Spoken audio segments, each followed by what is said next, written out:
Korban Pak Jokowi, sen kanan belok kiri siapa? Siapa? P3, Hanura. Apa P3 ini ada produk turunannya lagi nih. Sandi Uno. Kalau calon. Calonnya presidennya? Ganjar. Jadi Erick Thohir. Kalau analis. Toto. Orang yang melihat Pak Jokowi hanya single skenario atau bahkan kemudian menyamakan isi pikiran dan harapannya dengan Pak Jokowi, itu yang bisa kecelek. Oposisi berkualitas atau oposisi frustrasi. Kan gitu. Kalau Ganjar saya lihat kan oposisi frustrasi itu. Bu Mega pun juga mau ketemu dengan Pak Prabowo itu dengan syarat Prabowo meninggalkan Jokowi, istilahnya Bang, gitu Bang. Soal Bu Mega nggak mau Pak Jokowi itu udah bukan lampu sen lagi, itu sudah marka jalan gitu. Halo Sahabat Isi, kali ini saya akan membagikan pernyataan dari Direktur Eksekutif Indobarometer Muhammad Kodari dan politisi senior Sulvan Lindan saat tampil di podcast Total Politik terbaru bersama dua host andalannya Budi Adiputro dan Ari Putra. Pada kesempatan itu, M. Kodari dan Bang Sulvan membahas banyak hal. Salah satu yang menarik soal langkah catur politik Jokowi yang sulit ditebak lawan politiknya. Kodari dan Bang Sulvan juga membahas soal syarat yang agak tidak masuk akal Megawati yang ingin agar Prabowo harus meninggalkan Jokowi jika ingin bertemu dengannya. Tak perlu berlama-lama, yuk kita saksikan bersama video berikut ini. Salah satu tokoh yang kalau berkendara dalam politik itu nggak pakai sen, nggak pakai dim, nggak pakai klakson, itu kita sebutnya yang paling top adalah Pak Jokowi lah. Pak Jokowi pakai sen. Sennya kiri, beloknya kanan. Itu bisa atau nggak pakai sen. Jadi itu Gus Dur. Yang nggak pakai sen. Korban Pak Jokowi, sen kanan belok kiri siapa? Siapa? P3, Hanura. P3 ini ada produk turunannya lagi nih. Sandi Uno. Kalau calon. Calonnya presidennya? Ganjar. Erick Thohir. Kalau analis. Toto. jadi Mr. Q, jokes yang itu kan seksis kan. Banyak orang bilang mama sen kiri belok kanan seksis gitu kan. Ini ganti aja biar nggak seksis, ganti Jokowi. Ganti Jokowi aja. Seksis berubah menjadi politis. Tapi Jokowi itu tipe mana? Yang nggak pakai sen atau sen kiri belok kanan? Gini, beliau itu sebetulnya kalau menurut saya ya bukan sen kiri belok kanan, bukan. Beliau itu multiple skenario. Bisa belok kiri, besok belok kanan, bisa lurus, tergantung analisa dan kalkulasi terakhir gitu.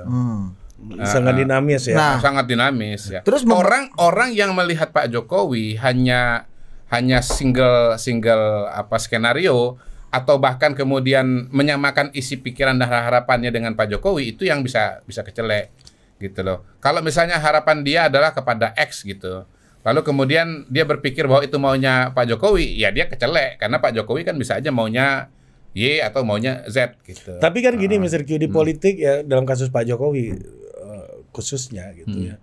Kita aja dalam hidup, kalau Budi udah bohongin saya sekali, besok kalau dibohongin lagi, udah distrust. Saya udah tahu dia bohong gitu. Polanya udah ketahuan.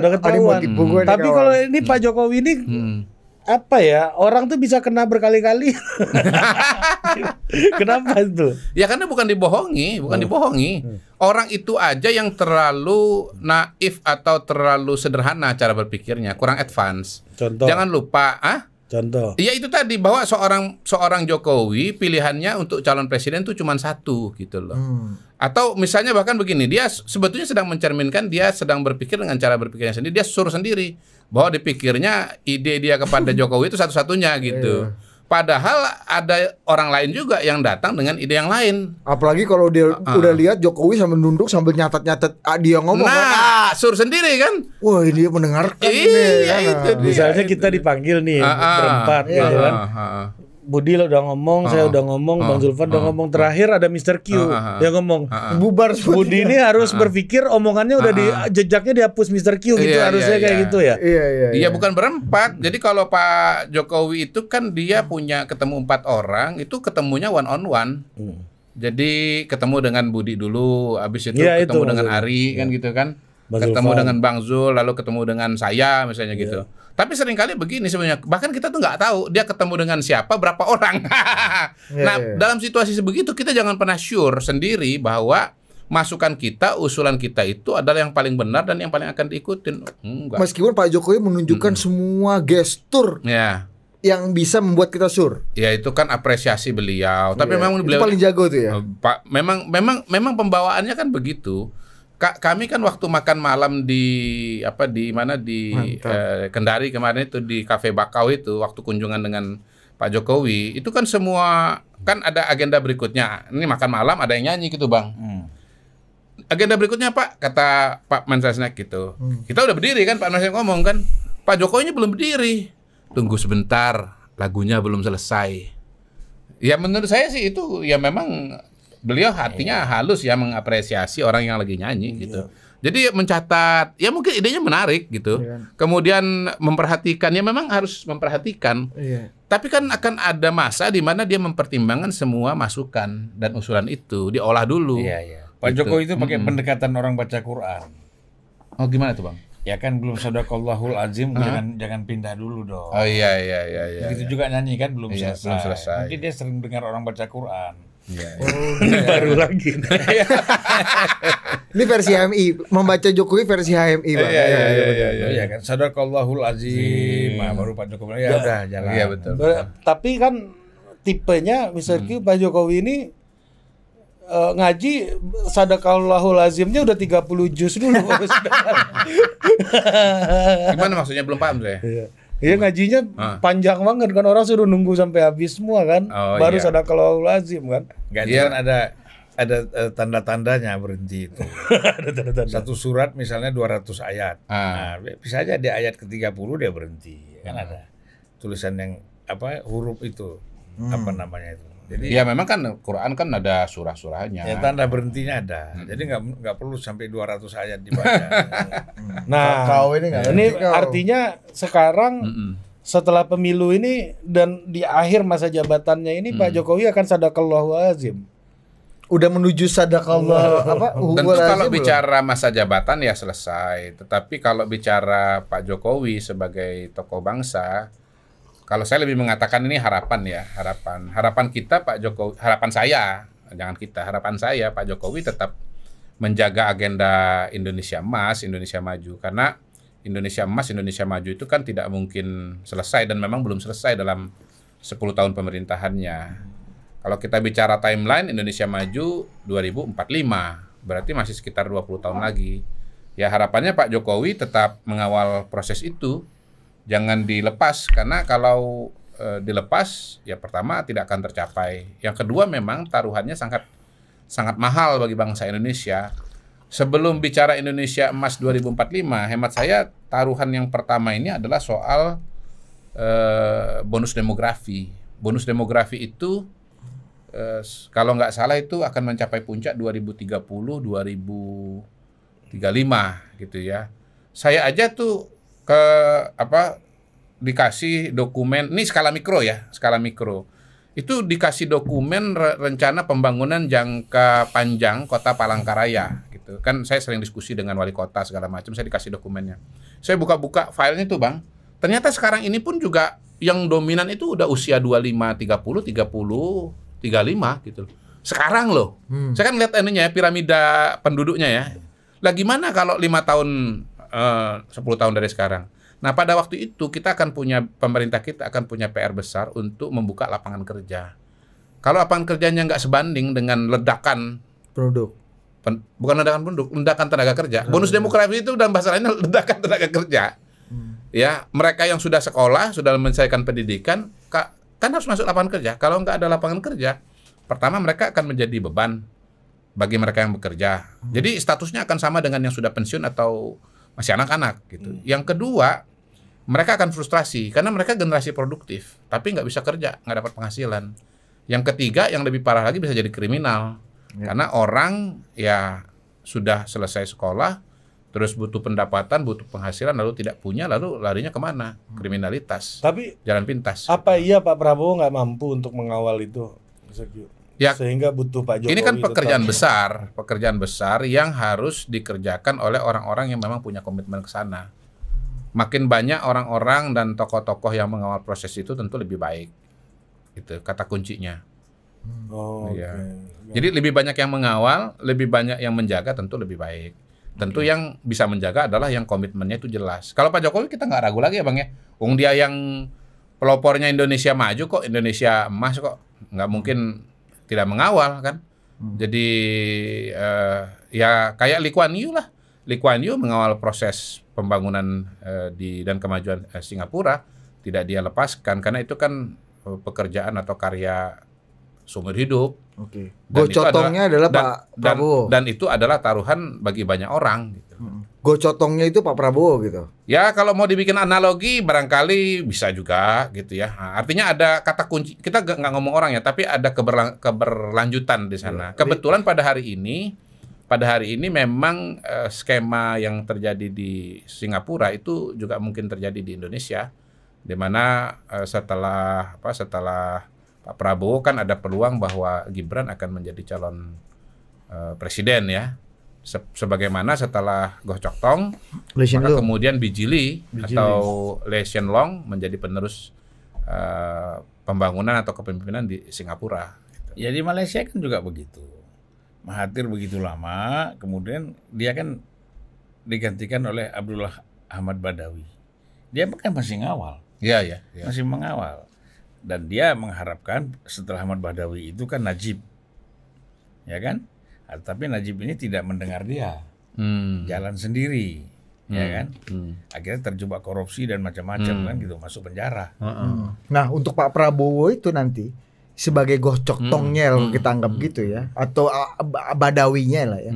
Apakah akan menganggap Pak Jokowi itu seperti Lee Kuan Yew yang memang ditempatkan di tempat yang pas dan cukup prominent, atau seperti Najib memandang Badawi dan Mahathir yang akhirnya ditaruh di tong sampah kan gitu? Tergantung karakter orangnya, ya kan.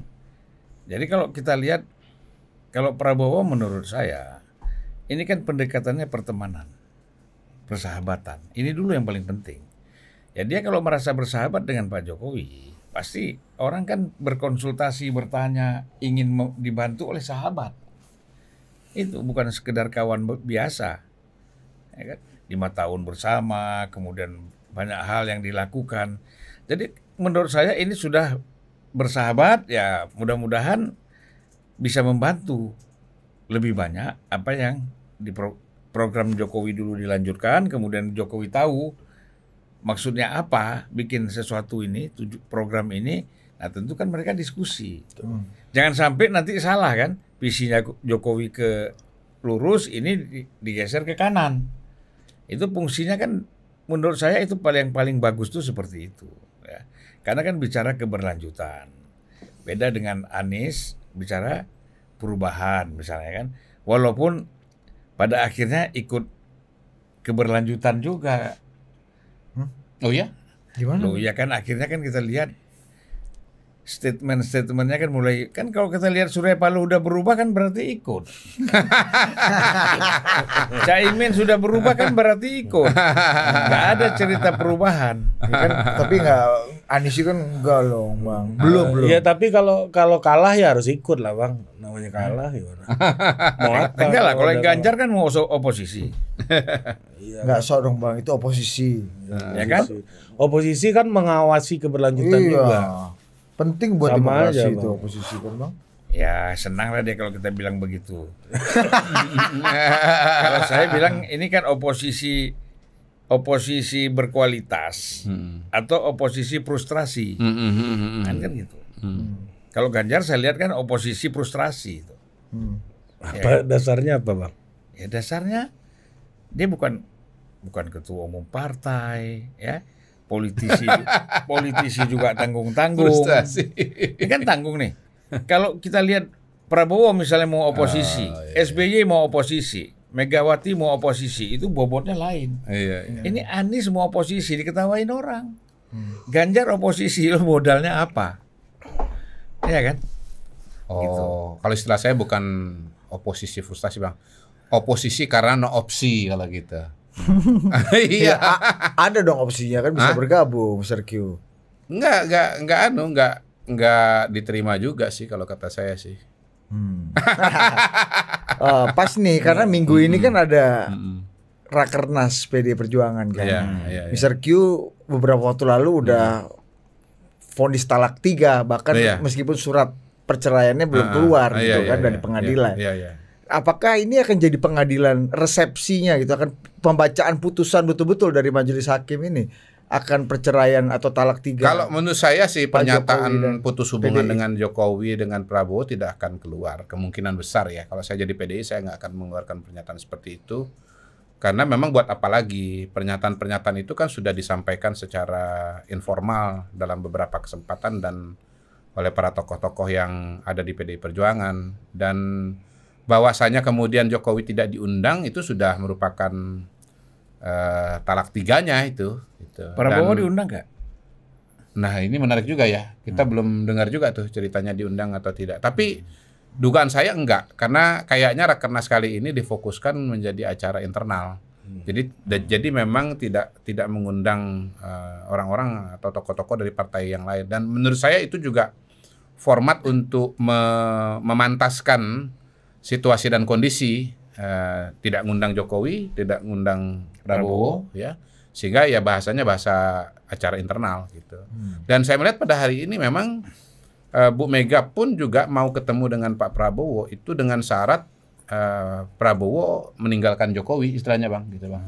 Nah sampai hari ini kan kita lihat Prabowo masih terus bersama dengan Jokowi. Dari pernyataan-pernyataan yang keluar, Pak Prabowo sekarang manggil saya bukan, Pak Jokowi manggil saya bukan Menhan tapi Mas Bowo gitu kan. Lalu kemudian hari ini hari ini ya di acara World Water Forum. Ya Pak Jokowi dengan sengaja memperkenalkan, mengintrodusir Pak Prabowo kepada audiens sebagai presiden elect gitu. Pak Prabowo berdiri menjurah ya, dan itu menurut saya sih sinyal bahwa beliau berdua ini ya masih terus bersama-sama. Kemudian ya kalau kita lihat yang hadir pada acara makan malam dengan Elon itu adalah orang-orang yang pada hari ini ya menjadi jembatan bagi Pak Jokowi dan Pak Prabowo. Misalnya ada Ara Sirait, ada Rosan Roslani, ada nama-nama yang lain, ada Wisnuwardana. Jenderal Luhut ada juga pasti ya? Saya nggak lihat kalau di foto-foto yang saya lihat ya. Minimal diwakili Bang Pandu lah ya. Ya kalau itu mungkin kalau Bang Luhut tidak di dalam kabinet lagi, kita bisa memprediksi bahwa Pandu akan menjadi anggota kabinet, menjadi penerusnya Luhut Binsar Panjaitan. Pandu Sahrir menjadi penerusnya Luhut. Jadi Luhut Junior adalah Pandu Sahrir. Ya itu ketemu karena kan ayahnya Pandu ini kan Dr. Sahrir. Ya. Itu kan muridnya Pak Mitro. Oh gitu ya? Di ekonomi UI kan? Oh iya. Itu bisa ketemu. Mungkin dulu juga mereka sering diskusi ya. Jadi chemistry-nya ada. Di luar faktor Bang Luhut ya. Tapi memang kebersamaan antara Pak Jokowi dan Pak Prabowo ini menjadi syarat dari Bu Mega ya untuk diakhiri dulu baru Bu Mega mau ketemu. Ya itu kan bacaan kita ya, membaca gini sama kembali kepada diskusi. Indikasinya apa misalnya lihat itu? Indikasinya pertama Pak Prabowo sudah berusaha untuk menjangkau Bu Mega beberapa kali ingin ketemu, tetapi belum diterima-terima juga. Gitu. Ya. Kemudian di sisi yang lain Bu Mega menyerang dan PDI Perjuangan khususnya Mas Hasto dan kawan-kawan secara sangat aktif kan menyerang Pak Jokowi gitu. Jadi saya membacanya ini artinya Pak Prabowo dipaksa memilih antara Megawati dan Jokowi. Mungkin bahasa yang lebih eksplisit waktu itu saya membaca harian Kompas, kapan saya udah pernah ceritakan, di halaman depan ada berita Puan merancang pertemuan Prabowo dan Megawati. Tapi di halaman dalam Megawati menulis artikel yang menyerang Pak Jokowi. Jadi kembali kepada bincang-bincang kita di depan, kalau membaca lampu sen dan dim mobil, itu kita lihat bahwa Bu Mega nggak mau sama dengan Pak Jokowi, dan baru mau bersama-sama dengan Prabowo kalau syaratnya adalah Prabowo meninggalkan Jokowi itu. Ya, dan lampu sennya Bu Mega lebih clear ya daripada lampu sennya Pak Jokowi ya, Mr. Q ya. Dalam pengertian bagaimana? Lampu dimnya maksudnya bisa sangat interpretasinya satu gitu. Kalau Pak Jokowi kan bisa tadi sen kiri. Saya kira kalau kanan. soal Bu Mega nggak mau Pak Jokowi itu udah bukan lampu sen lagi, itu sudah marka jalan gitu. Rambu-rambu. Tulisan good Plang. stop. Gede banget gitu ya. Perboden ya. Kalau soal Prabowo itu mungkin masih lampu sen ya atau lampu dim, tetapi buat saya itu juga sudah sangat jelas. Lampu sen lah barangkali bahwa ini saya akan belok kiri. Anda mau belok kanan, saya belok kiri gitu. Saya akan belok kanan juga kalau Anda nggak bersama dengan Pak Jokowi. Soalnya kalau tidak, Pak Prabowo udah ketemu dengan Bu Mega loh. De facto kan sampai hari ini kan belum ketemu juga. Sempat ada gosip-gosip katanya di tempat Pak Hendro Priyono akan ketemu. Pak Hendro Priyono kan bikin acara warisan Keraton Majapahit itu. Ada Pak Prabowo kan datang kan. Kabarnya di situ mau ada Bu Mega. Sebetulnya agak make sense juga kan bahwa ada Bu Mega karena Hendro Priyono kan notabene dekat juga dengan Bu Mega kan. Jadi ada ini jembatan yang paling pas. Iya, jembatan yang paling pas gitu. Ternyata bukan Bu Mega. Jembatan Andika. Nah, gimana menurut kalian? Apa setuju dengan pandangan M. Kodari dan Bang Sulfan? Yuk komen di kolom komentar. Sampai jumpa.